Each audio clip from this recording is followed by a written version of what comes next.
Damien, merci d'être avec nous. Bonjour. Oui, bonjour Brigitte, bonjour Laura et bonjour Claude. Bonjour Damien. Alors, je suis ravie de commencer avec vous, Damien, parce que c'est un témoignage qui serait peut-être assez fréquent, puisque vous êtes un couple qui va bien, que vous vous aimez, vous êtes ensemble depuis plus de 10 ans. Et vous avez le sentiment qu'il y a quelque chose qui s'est éteint, et je suppose que c'est de l'ordre du désir. Oui, alors du coup voilà, avec ma femme, voilà, comme vous avez dit, on est ensemble depuis un peu plus de 10 ans, on s'aime beaucoup, de l'extérieur tout allait bien, et une vie stable, des projets, une bonne entente au quotidien, et puis en fait depuis quelques années, quelque chose qui s'était éteint entre nous. Alors du coup on a mis ça un peu sur le compte de la routine, le stress, le travail, la fatigue. En fait, notre vie sexuelle, elle était devenue beaucoup moins spontanée, moins fréquente aussi. Et du coup, on pensait que c'était ça le problème principal. Et du coup, on a commencé à chercher des solutions pour essayer de se retrouver, de retrouver du désir, mais sans vraiment comprendre ce qui se passait. Et puis, du coup, un jour, à force de parler, on s'est quand même rendu compte que le vrai problème, c'était pas forcément le sexe. On se disputait pas non plus.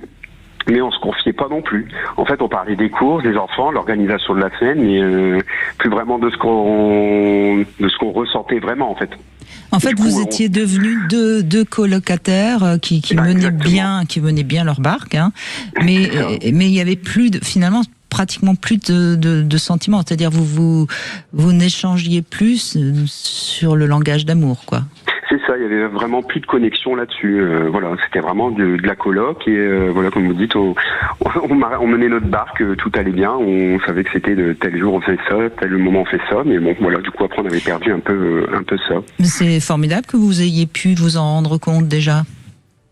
Oui, en fait, chacun de notre côté, on s'aime et on voulait essayer de retrouver aussi la connexion qu'on avait dès le départ, retrouver notre complicité.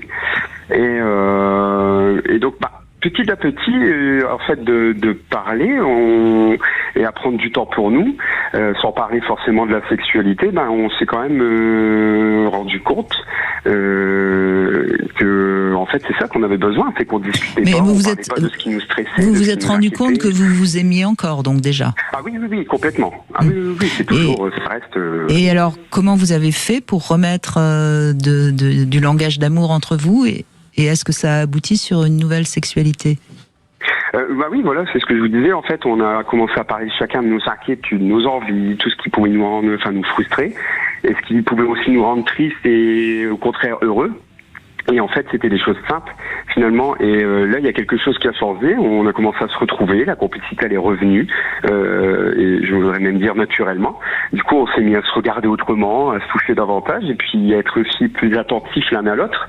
Et du coup, notre vie intime, elle s'est réaméliorée, on va dire, sans qu'on ait besoin, justement, de forcer les choses. Sans que vous ayez besoin de Claude Parisot et de Laura Pinson. Non, mais c'est vraiment intéressant, votre témoignage, parce qu'il illustre, j'imagine, Claude, Laura, parfaitement ce que, là, on voit bien, se regarder déjà dans les yeux, Damien, c'est ce que vous ne faisiez plus. C'est ça, exactement. Oui, puis parler de soi, ce que j'ai entendu, c'est que vous parliez des courses et d'autres choses, mais d'intimité, vous étiez plus dans l'intime. Et en fait, l'amour, c'est pas l'amour que vous avez perdu, comme on dit, et vous avez dit le mot connexion. C'est-à-dire le fait de se parler de soi. Moi, je dis, on parle de sapiosexuel. Quand on parle de soi, on parle de nos sentiments, de nos difficultés, et puis qu'on se sent entendu par l'autre, ça ouvre le cœur. Et ça ouvre le cœur, et ça ouvre le sexe aussi. Et de parler de soi, et c'est ça l'intimité aussi, c'est de parler en toute vérité de ce qu'on vit, que ça soit positif ou plus difficile, mais d'oser le faire avec le partenaire et surtout de se sentir entendu. C'est ça qui va créer du désir. Mais est-ce qu'on n'a pas l'impression, à un moment donné, quand on est ensemble depuis tant d'années, que finalement on se connaît par cœur et que ça coupe un peu cette envie de découvrir l'autre ? Généralement, oui. Et là, je trouve ça vraiment exemplaire. Damien, vous avez fait de l'imago spontané, globalement. Et c'est ce qu'on dit souvent avec Claude, c'est comment la communication cœur à cœur ouvre vers la communication corps à corps. Donc ça, c'est ça qui s'est passé. Mais oui, on a l'impression de se connaître, mais il faut remettre de la curiosité. Ça, c'est la première étape, et c'est ça que vous avez fait aussi, qui est admirable. C'est-à-dire pour ça qu'on dit que souvent, il faut surprendre l'autre et lui laisser croire qu'on n'est pas complètement à lui ou à elle, pour que justement, il y ait encore cette curiosité. Oui, remettre... Et c'est pas la surprise en mode pimenté, la sexualité, ça marche pas. Hein, mais c'est montrer... Et déjà se montrer à soi-même des facettes qu'on n'avait peut-être pas regardées. Parce que pour aller parler de... Je crois que Damien vous a dit, vous avez parlé de vos peurs, des choses comme ça, il faut avoir le courage d'aller se montrer à soi-même aussi. Mais alors, ce qui est intéressant, là, me vient une image, c'est que finalement, on démarre une relation parce qu'on est attiré par l'autre, mais on est attiré finalement très corporellement par l'autre. Hein, Damien, je suppose qu'au début, vous faisiez beaucoup l'amour et que vous avez ensuite ouvert votre cœur l'un à l'autre et vous vous êtes découverts l'un à l'autre. Et à un moment donné, pour garder le langage du corps, il faut continuer à rouvrir encore et toujours son cœur, mais on a l'impression qu'on a tout découvert. C'est pour ça que c'est finalement assez normal qu'il y ait plein de couples qui tombent dans l'impasse. Oui, voilà, c'est ça en fait. On tombe dans la routine, dans la gestion du quotidien, les enfants et voilà, c'était vraiment très organisationnel en fait. Et puis du coup, voilà, on avait perdu le fait de se parler et de dire tout ce qu'on avait à dire sur nous. Enfin, c'était vraiment, on parle un petit peu de ce qui se passe au travail et tout, mais il n'y a plus de ce qu'on ressentait réellement, ce qu'on avait envie, ce qu'on n'avait pas envie, quoi. Et puis, Brigitte, vous l'avez dit, c'est le fait de trop de sécurité, c'est-à-dire c'est trop plan-plan. S'il n'y a pas de, si on sait que l'autre est à nous, il y a quelque chose qui fait que ça crée de la sécurité. Ça, c'est bien. Bien sûr. Sauf que ça diminue aussi la passion. Donc, c'est de retrouver cet équilibre-là. Donc, d'apprendre à se découvrir différemment. Là, vous dites une chose importante, Claude Parisot. Oui. On la retrouvera pas, la passion.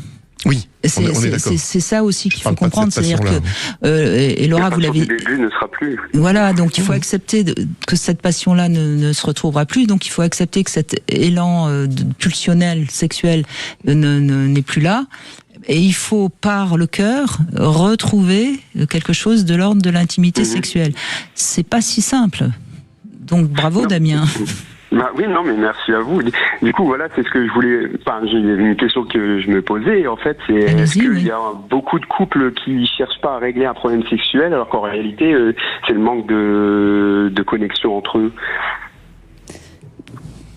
On se regarde, on fait oui, tous les deux. Ben oui. Oui, mais on est filmé, certes, mais on est quand même d'abord à la radio. C'est pour ça que je mets des mots sur le mouvement. Je vous vois pas là, effectivement. Mais oui, voilà. Oui, on est tout à fait d'accord. Et ce que je voudrais... Vas-y. Non, allez-y Laura, je vous en prie. Non, j'avais envie parce que dans ce que je vois très très souvent, et qui est le problème de tous les couples, c'est que l'élan qu'on essaie de combler en premier, c'est celui de la productivité. Rationnel, c'est l'architecte, et c'est le travail, la logistique, etc. Et c'est une énergie très spécifique, un élan très spécifique qui coupe du corps et du cœur. Et on fonctionne dans cet état-là. Et en plus, généralement, on essaye de résoudre le problème de la sexualité depuis cet espace très mental aussi, de la performance, et ça ne marche pas du tout. Donc... Merci Damien de soulever ça. C'est qu'est-ce qu'on est vraiment en train d'essayer de régler comme problème? Et le problème à régler, c'est dans quelle énergie on passe notre quotidien. Et est-ce qu'à un moment, on arrive à débrancher cet architecte qui est toujours en mode gestion de projet, et on crée des espaces où il y a autre chose, comme contact et comme façon de vivre, d'être dans le monde, quoi, aussi d'être l'un avec l'autre. Effectivement, oui, c'était exactement ça, oui. Oui, mais ce qui vous a sauvé, me semble-t-il, Damien, c'est que l'un et l'autre, vous aviez conscience d'être avec quelqu'un d'exceptionnel pour vous. Oui, voilà. Donc vous n'aviez pas envie de gâcher ça, quoi. Bah non, voilà, comme on a vraiment eu notre histoire a vraiment démarré sur un coup de foudre, voilà, avec des couples d'amis, et qu'on s'est dit, ça a démarré par un coup de foudre, ça peut pas se terminer comme ça avec le temps et la gestion du quotidien. Il y a quand même quelque chose, il y a vraiment une réelle connexion. Il faut qu'on discute, ça peut pas tomber comme ça en 10 ans, au bout de 10 ans et malgré 2 enfants, quoi. C'est comme si moi, ce que j'aime bien dans ce que j'entends, c'est comme si vous avez remis le couple en priorité.